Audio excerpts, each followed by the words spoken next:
live. I think we're live. Hello, friends. Thank you for your patience. Technological issues here today, Tuesday. Hello, Talking Sex Group. Hello, hello, hello. David Lee coming to you live here on a Tuesday after the holiday weekend. And we are here to talk about the age-old question, quality over quantity when it comes to sex. Oh boy. And isn't this a question that we often ask in lots of areas of life? Today we're going to talk about quality over quantity, quantity over quality when it comes to the bedroom. Speaking specifically to you, all of you wonderful souls, all you sexy souls here in the Talking Sex Group, where we tackle the complexities, the taboos, and make things more normal when it comes to sex and intimacy. So let's jump in here. Question for you as we start this little live is, why is this important? Why is this question important? I think it's important because I certainly have had personal experience with this, and I'm sure many of you who are watching live, and by the way, thank you for jumping on live. Hello, Samantha. Thanks for being patient, y'all. And if you're watching this hashtag replay, let me know, leave comments. I like to treat these lives as conversational. So jump in with your comments, with your expressions, with your thoughts, with your feedback. We appreciate all of that. So the question is, why is this question important? Quality over quantity. So again, I have some personal experience, of course, I think many of us do, with the idea of, when should I have sex? How much should I have sex? What's the quality of sex? What does quality mean? All right? How often should I be having sex? What does that even mean? So my question to you all is, what does it mean for you at this point before we jump in here? And I provide perhaps some powerful insight and a little bit of information for you to walk away with to say, quality or quantity? So what is it, friends? What do you believe? Quality or quantity? What's your experience? So let's jump in here. Before we do this, though, I think it's super important. I'm looking off my notes here, so I'm not ignoring you, I promise. What's super important is for me to lay out the definition of sex. Again, I've done this many, many times on these Tuesday lives. And again, you can join us every Tuesday, noon central here in the Midwest, in the States. And I'll be here talking specifically about sex and intimacy as a DLea DLayered episode of Daring Deeply, our life, leadership, and relationship coaching business. So let's define sex. Who's up for that? Pun intended. Let's define sex for just a moment. A really simple, codified explanation, a definition for me that has certainly helped me in my sexual experiences through life. And so I'd love to start us off today talking about quality over quantity, quantity over quality when it comes to sex. So here is a fantastic, I believe, a fantastic definition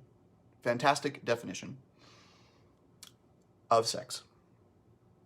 In its purest and most powerful, I'm reading off my notes, in its purest, most powerful realization, sex is a response to the emotional, spiritual, and physical draw between souls. Oh, hello, Kimberly. Thanks for jumping on. Hello, Michelle. Yeah, she says, what's up for that? Exactly. I'm going to read this again. Sexual connection. In its purest and most powerful realization, sex is a response to the emotional, spiritual, and physical draw between souls. Engaging in sex is a response to a deeply powerful connection between souls. So if we think in terms of sex being a response to an emotional, physical, spiritual connection, let's let that sink in for just a moment. Sex is a response rather than simply an act. It is a response. I like that. What do y'all think? So if that's true, it is a way in which to celebrate, express, and elevate the physical and spiritual body into pleasure and play. I got to read that again, friends. Got to read that again. Engaging in sex is a response to a deeply powerful connection.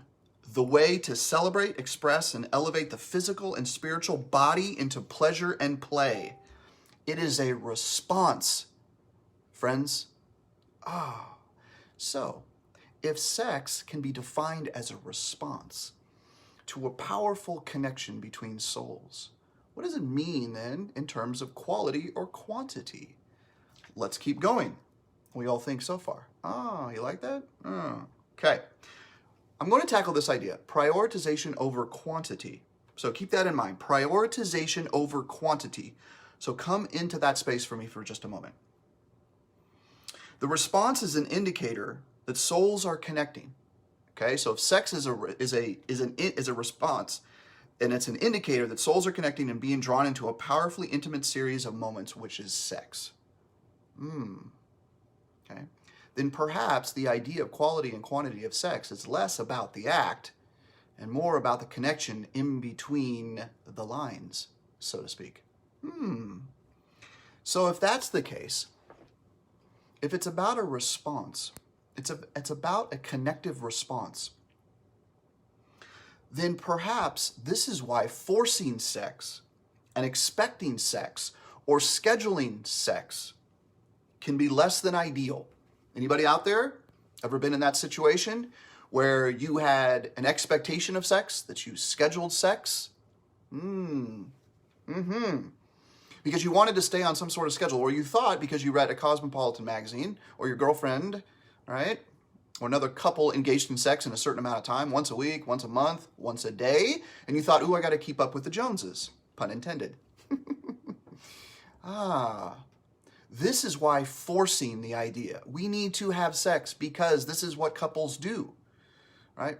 And it certainly feels great and the pleasure is otherworldly and all of that, but perhaps this is why we enter into areas of shame. We should be having sex this much, quantity. And perhaps forcing the issue then bleeds into the idea of quality, and perhaps there's a better way. Shame has no place in our sex. So if there is unmet expectations, we're supposed to have it this much, right? We put the prioritization on the quantity, then we can get into trouble. Let's keep going. Adhering to a clock or schedule or lending into a scarcity mentality where we think, we need to have sex because it's been a while, can potentially sabotage the very nature. Remember, it's an emotional, spiritual, physical draw. It's a response. And then the outcome is sex. Can virtually sabotage if we force that. If we go against the organic nature of our draw, powerful, sexual, symbiotic connection, no wonder we can be left feeling alone, taken advantage of, empty, less than. Pleasures are lessened. Have you had this experience? Thank you, Kimberly. It is a sacred act, given that definition, yes. David says, response, yes. Desire, spiritual, lust, pleasure, love, yes. Thank you, David. Why the prioritization is critical and less focused on the sexual act and more about the connective responses that lead to mind-blowing sex. Is anyone out there love, want, desire, remember you never even had, but know that it exists, mind-blowing sex? Anyone? Oh, what a goal that could be. And I would invite all of us to consider, especially this is what we coach and teach at Daring Deeply, is to settle for nothing than 100%. Settle for nothing less than 10. I am stumbling over my worst day. It's been a long weekend. A lot of things going on here at the Daring Deeply world. Thank you for your patience. I so appreciate you staying on. All right, so I'm going to introduce this idea that may crash into the idea of quality and quantity. What if we made a priority of rest or break when it comes to sex? What if it was okay to rest? What if it was okay to take breaks between sexual activity? I think oftentimes shame is associated with the idea of, oh, there's too much time, there's too much space in between us having sex, we need to do this, right? Because it's important, sex is important, we don't want it to become stale, we need that connectivity, and it's true, it is. But what if we engaged in elevated conversations with our spouse, with our partner, right, and came to an understanding and a realization that rest, that pause, is a necessary part of mind-blowing, otherworldly sex? What if? Let's rest on that for just a moment. Perhaps the quality of our sex is found in the rest and breaks from sexual activity. whether it's with an intention or not. And it's super, super, super, super important, right? The communication is of the utmost here when we're talking about rests and breaks, okay? Right? It is less than helpful, less than interesting, right? When one partner has decided, you know what, I'm going to take a break, and the other one's like, oh, excuse me? What? This is why communication is so important and can lean into, right? When we come back together into a sexual experience, that it becomes so otherworldly because we've taken the rest and the necessary breaks. Right? And maybe it's a day, maybe it's 2 days, maybe it's a week, whatever it is, but it's an understanding between partners, right? And I'm going to quote my fiance, Paige Stewart. She had a beautiful quote, and I want to quote her directly. This is what she said when we were discussing this topic and how I was presenting today. Time off is equally as powerful as the active sexual rhythms, and they are a crucial and realistic components of quality sex. Oh, man. Somebody should put a ring on that girl. Oh, wait. I did. I'm going to read that quote again. And thank you, baby, if you're watching later. Thank you so much, Paige Stewart, for this quote. I'm going to read this again. It's so powerful. Time off from sex is equally as powerful as the active sexual rhythms and are a crucial and realistic component of quality, I'm going to add this, mind-blowing sex. Did y'all hear that? Thank you, Kimberly. She says, I think it's essential to go within taking breaks from sex and being extremely emotionally, spiritually connected. Absolutely. Thank you, Kimberly. So there you go. And you know, if you ever pay attention, if you watch these lives, right? If you're clients out there of Daring Deeply, if you're part of our retreats, if you're part of our seminars and workshops, you know that oftentimes we don't give straight answered forward answers, which can be really frustrating. And it's so true, though. The world is about uncovering for yourself. Because if we spoon feed you answers and then you go and do it yourself, it may not pertain to your particular situation, right? And so to say it's quality or quantity would be misleading for us. And so I invite you to consider these action steps and applications. Remember, friends, as we close this out today, and thank you again for jumping on. Remember, sex is a response to deeply connective seasons and moments where souls consciously are drawn together, spiritually, emotionally, and physically. Next, give yourself permission to rest from sex. It's okay. It's okay, right? I love this right here. Take away the shame often associated with performance and frequency. I wrote that down because I wanted to make sure that I said that correctly from my notes. Take away the shame often associated with performance and frequency. These hustle components, performance and frequency, have no place in our sexual experiences. Can I get an amen on that? Ensure that rest is communicated between spouses and partners. Okay? That if we do take a rest, right, that it's communicated, that both parties are part of this win-win or no deal decision. Okay? The open, invitational conversations must be present. Never, ever assume. We know, friends, what assume means. All right? We know what assume means. Make an ass out of you and me. All right?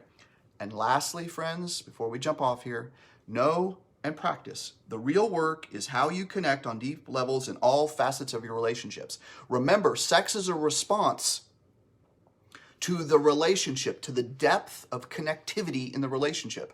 And when you're cooking together and cleaning together and raising kids together and going on vacation and blowing fireworks, paying bills and all of those things, through the conflict, it's how you connect, right? That brings a deep, powerful, erotic, pleasurable response that leads to sex. Sex is a response, not simply an act. Most importantly, friends, quality and quantity, it's both, right? And I always implore all of us to have fun in our sexual experiences. Be playful, laugh and giggle and enjoy. Lean into the trusting relationships that build into a powerful sexual experience in your relationships. Friends, that's what I have today. I hope it's been useful. I hope it's been important. I hope it's been informative. If you know friends who are a part of the Talking Sex group, the group that you're in right now watching this live, Invite them in. Have them join us, where we implore and invite folks to come into a mature, up-leveled, enlightened environment where we can talk the complexities of issues that often aren't talked about. We want to crash into those taboos and talk about sex and intimacy openly. So invite them into this group. If you want more information about how we serve and support high-achieving professional men and women through Daring Deeply, our life and leadership and relationship coaching practice, please let us know. Leave us a comment. I love everyone who is on here watching live. Thank you so much. If you're watching this hashtag replay, let us know. We love the comments. We so appreciate all of your support.